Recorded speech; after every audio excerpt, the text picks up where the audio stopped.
कुरान मजीद black hole से मुतल्लिक क्या कहता है? सफ़र मिराज और ब्लैक होल की हकीकत क्या है? ब्लैक होल किसी दूसरी दुनिया का रास्ता है या फिर मौत का गड़ा?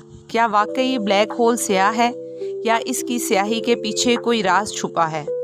जी हाँ, साइंसदानों ने ब्लैक होल को मुमकिना तौर पर किसी दूसरी कायनात का रास्ता करार दिया है। कशिश शकल बहुत ज़्यादा होने की वजह से ये हर चीज़ को अपने अंदर समो लेता है। कुरान करीम में आता है, सितारे की कसम जब वो डूबने लगता है, यानी जब वो डूब कर तारीक होने लगता है। हम यूं भी कह सकते हैं कि जब वो ख़त्म होने लगता है।